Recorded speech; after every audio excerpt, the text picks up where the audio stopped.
Sa lahat ng mga taong nangungupahan, may mga pagkakataon talaga na nagkakaroon tayo ng makukulit na mga ka-boardmates. Yung tipong maiingay sa gabi, hindi naglilinis at nagpapahirap lang sa ating mga buhay. Pero kakaiba ang lala ng kaso natin ngayon. Bago po tayo magpatuloy, shoutout po kay user UR8 na nanonood from Qatar. Sa pagpapatuloy po ng kwento, noong 2015, nakatira si Terumi Morishima ay isang 29 years old na babaeng mula sa Japan sa isang boarding house kasama ng ilang mga lalaki at babaeng mga boarders. Naging karomit siya at naging matalik na kaibigan ni Sawako Watanabe. Hindi alam ni Sawako, lihim na ninanakaw ni Terumi ang kanyang pagkakakilanlan at ninanakawan pa siya ng malaking halaga ng pera. Hindi lang basta hindi mabuting ka-roommate si Terumi, napakadelikado niya ring tao. Handa siyang gawin anumang paraan para nakawin ang pagkatao ng kanyang kasamahang nangungupahan sa kwarto. Ito ang kaso ng malupit na ka-roommate na hindi lang basta ginawang miserable ang buhay ng kanyang kasama, kundi talagang winakasan niya pa to sa pinakakarumaldumal na paraan. Bispiras ng Pasko nawala si Sawako at natagpo ang halos kalansay na makalipas lang ang 4 na araw. Napakalala ng estado ng kanyang katawan. Iilang bahagi na lang ng DNA ang naiwang pwedeng gamitin para sa kanyang pagkakakilanlan. Sa kasagsagan ng Kapaskuhan, nanginginig sa takot ang mga residente ng kapitbahayan dahil sa katangian ng kasong ito. Ang ideyang halos matunaw ang katawan ng isang tao ay masyado para paniwalaan. Tingnan po natin ngayon ang mga detalye. Gabi ng December 25, 2015, nabahala ang ama ni Sawako Watanabe matapos na hindi makontak ang kanyang anak mula pa nung nakaraang araw. Nagpahayag din ng pag-aalala ang kanyang mga kaibigan. Sinabi sa tatay ni Sawako na hindi nila to makontak mula pa nung December 24, ang araw ng kanilang Christmas party. Kaya mas lalong nag-alala ang tatay ni Sawako at kalaunan ay nagsampa na ng ulat ng nawawalang tao sa himpilan ng pulisya. Lumipat si Sawako sa Osaka na may planong pangangasiwaan kalaunan ang tindahan ng bulaklak ng kanyang ama at nagtatrabaho na rin sa isang tindahan ng bulaklak. Inaasahan siya ng kanyang amang uuwi sa Pasko pagkatapos magpalipas ng gabi kasama ang kanyang mga kaibigan. Kaya't iniulat siya ng kanyang amang nawawala nang hindi siya nakauwi.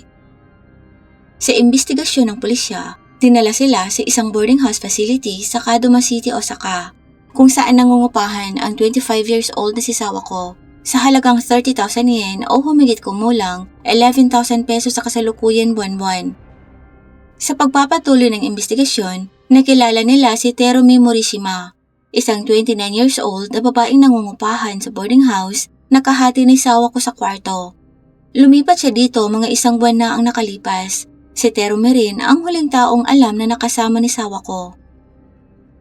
Nakita sa security footage na huling pumasok si Sawako sa isang elevator papunta sa ikatlong palapag ng apartment building ni Terumi noong 7 p.m. noong December 24. Nang magsimulang hanapin si Sawako ng kanyang mga ka-boardmates para simulan ang kanilang Christmas party sa bahay ni Terumi na malapit lang sa boarding house, ipinaliwanag ni Terumi sa kanila na iniwan niya lang dito kaninang mag-isa si Sawako dahil may pinuntahan pa siyang iba. Pero pagbalik niya wala na si Sawako. Sinabi niyang marahil umalis ito at nakipagkita sa dati nitong nobyo. Batay na rin sa ikinukwento sa kanya kanina ni Sawako habang naghahanda sila para sa party. Dahil sa hindi naman malapit kay Terumi ang mga ka-boardmates ni Sawako, ayaw nilang ituloy ang party nang wala ito. At sa huli ay nagsipagpa siyang ikansela na lang ang selebrasyon.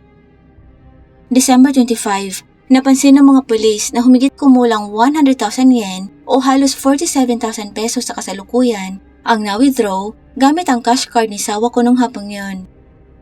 Sa karagdagang mga pagsisiyasat, nalamang bumili si Terumi ng 3 litrong matatapang na cleaning solution na may hydrochloric acid mga 2:00 ng hapon sa isang hardware malapit sa kanila. Bumili rin siya ng ilang mga bagay na nakatawag pansin sa mga pulis. Ang mga pinamiling ito na nagkakahalagang humigit kumulang 36,000 yen o mahigit 13,000 pesos sa kasalukuyan ay may kasamang maliit na freezer, lagari, sangkalan, balde at mga plastic bags.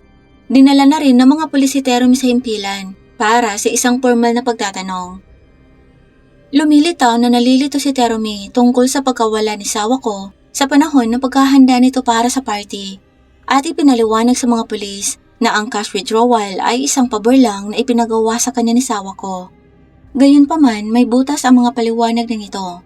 Kadalasan, kung may makikisuyo sa iyong i-withdraw sila ng pera, nagbibigay sila ng mga partikular na tagupilin kung saan at kailan to ibibigay at sa kaso ni Teromi wala siyang maibigay na ganong detalye. December 29, sa paghalughog sa bahay ni Teromi na malapit lang sa boarding house dahil sa mga hinala ng hindi otorisadong paggamit ng cash card ni Sawako, nakakita ang mga pulis ng nakakatakot na mga ebidensya. Natagpuan nila ang maraming buto, kabilang ang isang bungo, galugod, balakang at parang likido sa bathtub ni Teromi. Meron ding mga pinagputol-putol na bahagi ng katawan ang natagpuan sa loob ng isang maliit na freezer. Sa kabila ng pagkakahanap ng mga kutsilyo, lagari at isang dugoang food waste disposer ang inarestong si Teromi dahil sa paglapastangan at pagtatapon ng isang katawan ay malamig na sinabing may mga buto at laman pa sa loob ng kwarto pero dinagdag na ayaw niya munang pag-usapan ng tungkol dito. Tinangka ni Teromi na linlangin ang investigasyon sa pamamagitan ng pagtatago ng mga bahagi ng katawan ni Sawako tulad ng kanyang mga kamay at paa sa isang aparador at cabinet sa kusina sa boarding house kung saan nakatira si Sawako para maiwasan ang pagdududa. Gayunpaman, ang napakaraming bakas ng dugong natagpuan sa loob ng banyo ng apartment ni Teromi ang siyang lalong nagpatibay ng mga hinala laban sa kanya. Una nang inisip ng mga pulis na maaaring pinansyal ang motibo sa krimen dahil si Sawako ang namamahala sa upa at paglipat ng mga nangungupahan sa boarding house.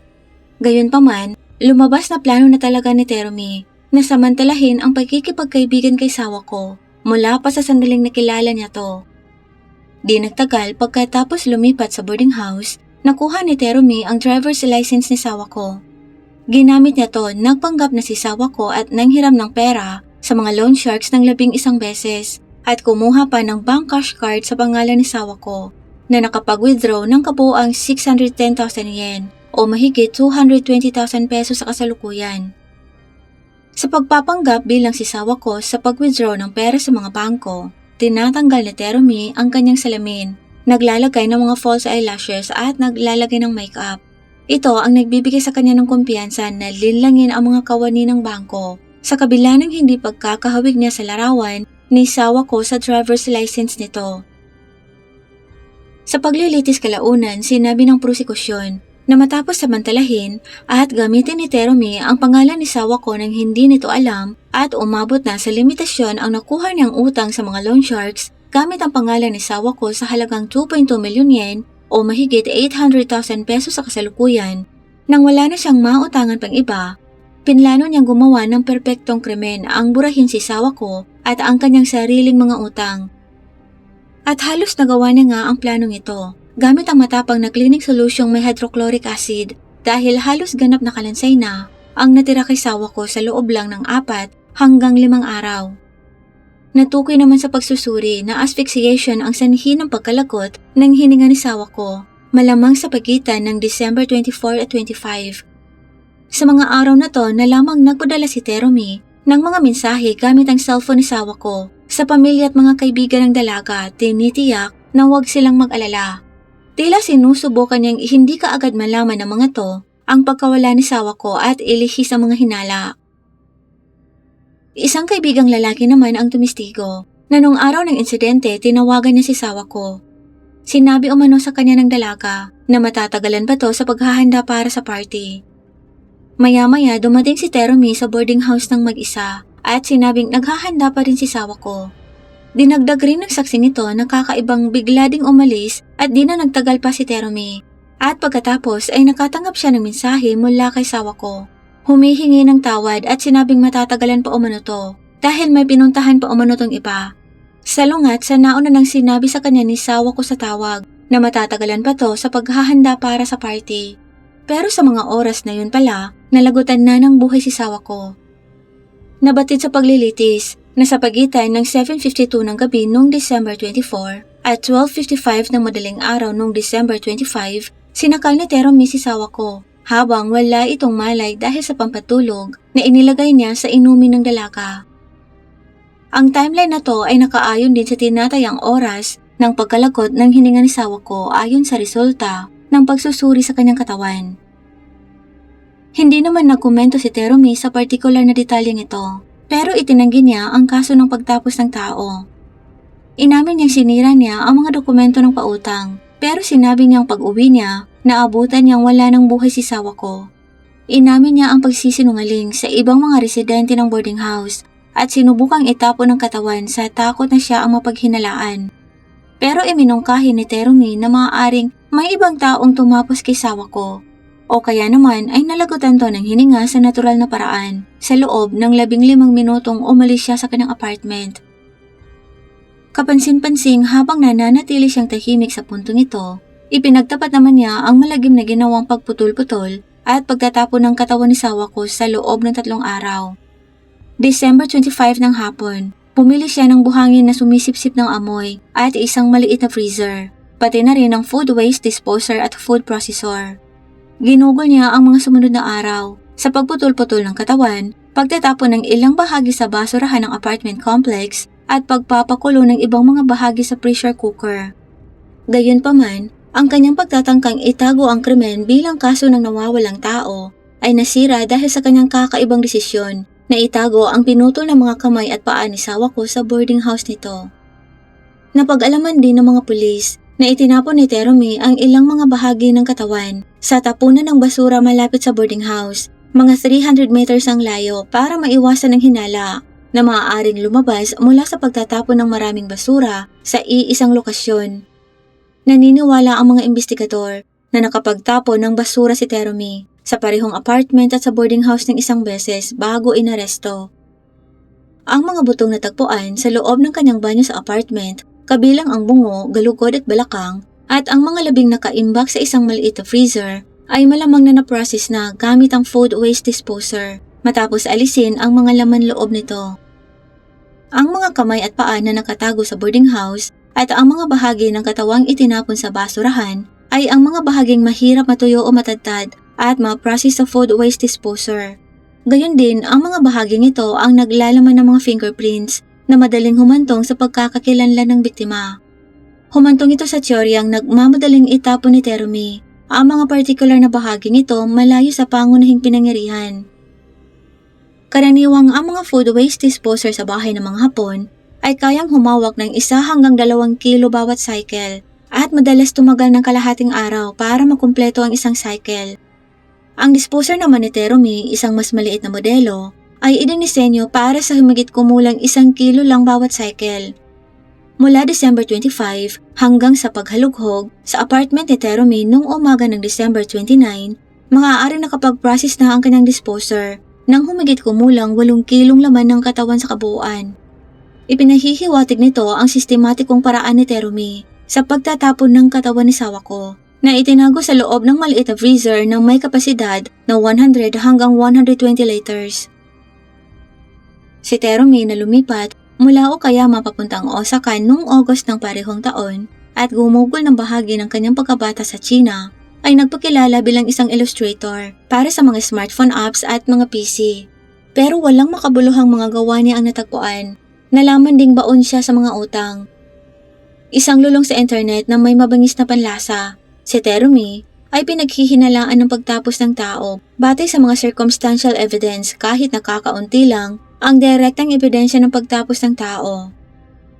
Sa loob ng 10 araw bago ang insidente, naghanap si Terumi online ng mga terminong tulad ng pagputol-putol ng katawan ng tao, mga paraan ng pagtatapon ng mga katawan ng hindi nahuhuli, pagdadtad ng mga buto, mga paraan para mawalan ng malay ang isang tao, kung paano gumawa ng perpektong pagtapos ng tao, kung ano ang mangyayari sa mga bank accounts ng mga nawawalang tao at ang mga epekto ng pag-inom ng maraming pampatulog. Ang parehong uri ng pampatulog sa sistema ni Sawako na ibinigay sa kanya ni Terumi ay hindi nagkataon lang. Bilang tugon, ang pangkatang depensa ni Terumi bago ang paglilitis ay umapila ng simpatsya sa pamamagitan ng paglalahad ng kanyang kwento ng buhay. Ayon sa kanyang depensa, si Terumi, na nagmula sa Neyagawa City sa Osaka Prefecture, ay nanirahan sa lungsod ng Fukuyama kasama ang kanyang ina at ang kanyang dalawang nakababatang kapatid na mga lalaki hanggang makapagtapos ng high school. Nakaranas umano si Terumi ng matinding pangmamalupit mula sa kinakasama ng kanyang ina. Pisikal siyang sinasaktan at binubugbog nito at mula grade 5, pinagsasamantalahan na siya ng nasabing lalaki. Isang katotohanang itinago niya para maiwasang magalit ang kanyang ina. Sinabi ng pangkat ng depensa na kumilos si Terumi na parang hindi naganap ang mga masasakit na pangyayari. Binanggit din ng depensa ang isang pagkakataon nung itinago ni Terumi ang pagkakalagot ng hininga ng isang alagang aso para hindi malungkot ang kanyang ina. Iminumungkahi ang parehong tugon na humantong sa kanya para itago at itapon ang katawan ni Sawako. Hindi pa doon nagtapos ang kanilang salaysay. Idinitali din nila kung paanong nabuntis si Terumi bilang isang teenager mula sa panghahalay sa kanya ng kinakasama ng kanyang ina. Pinagbantaan umano siya nitong dapat ipalaglag ang kanyang dinadala pero huli na para gawin yon. Lihim siyang nagsilang sa bahay nila at itinapon naman ng kinakasama ng kanyang ina ang isinilang na wala ng buhay na sanggol sa isang dam. Sa pamamagitan ng mga kwentong ito, humingi ng simpatsya ang depensa para sa napakapangit na mga karanasan sa buhay ni Terumi. Sinabi nilang ang ginawa ni Terumi tungkol sa katawan ni Sawako ay isang pagtatangka para protektahan ang kanyang mga mahal sa buhay mula sa sakit at ang kanyang mga hinanap sa internet ay karaniwang pag-uugali para sa isang lulong dito. Iginiit na ang pag-uugnay nito sa isang balak ng pagtapos ng tao ay isang pagmamalabis ng prosekusyon. Sa kabila ng mga depensang ito, sinintensyahan pa rin si Terumi ng habang buhay na pagkakakulong noong June 30, 2017.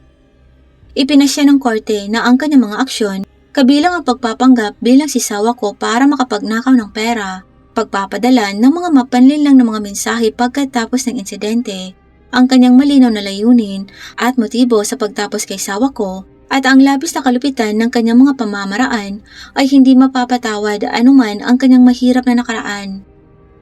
Sa panahon ng paglilitis, patuloy na pinupunasan ni Terumi ang kanyang mga luha gamit ang isang puting panyo. Naandun din ang tatay ni Sawako na halatang hirap na hirap dahil sa malagim na nangyari sa kanyang anak. Napatingin siya kay Terumi at tinanong kung bakit niya ginustong tapusin si Sawako. Ano ang nagawa nitong mali? Nilinaw niya kay Terumi na si Terumi mismo ang dahilan ng gulo dahil sa ginawa niya kay Sawako at nakiusap sa kanyang huwag nang iapila ang hatol. Sinabi niya kay Terumi na lahat sila ay naghihintay na matapos na ang paglilitis na to. Para sa wakas ay makuha na nila ang mga labi ni Sawako. Ito ay isang bagay na talagang kailangan nila para maihatid si Sawako sa huling hantungan nito. Gayunpaman, noong July 10, 2017, nagpasya si Terumi na iapila ang desisyon. Pinanatili niya ang kanyang kawalang kasalanan at itinampok ang kanyang kasaysayan ng pamilya sa pagtatangkang makakuha ng simpatsya. Ang kanyang pagwawalang bahala sa taus-pusong pakiusap ng pamilya ni Sawako ay nagpapakita sa kanyang lubos na kawalan ng pagsisisi. Sa kabila ng kanyang mga apela sa wakas ay napagtibay pa rin ang kanyang habang buhay na sentensya at nananatili pa rin pinagbabayaran ng kanyang kasalanan sa likod ng malamig na mga rehas. Ang aming mga saloobin at lubos na pagkikiramay ay kay Sawako na walang awang pinutol ang buhay ng wala sa oras at umaasang ang naging hatol ay nakapagdulot ng kahit kaunting kaginhawaan at hustisya para sa mga taong nagdadalamhati sa kanya. Ang kasong ito ay isang makabuluhang paalala para sa atin ng kahalagahan ng pagiging maingat tungkol sa kung sino ang pinapapasok natin sa ating mga buhay at ang pangangailangang protektahan ang ating mga sarili mula sa pananamantala. Lagi po tayong maging mapagmatsyag at huwag hayaan ng ibang samantalahin ang ating tiwala. Ito lang po para sa araw na to. Salamat po sa panunood. Napakadelikado po sa labas. Mag-ingat po tayong lahat.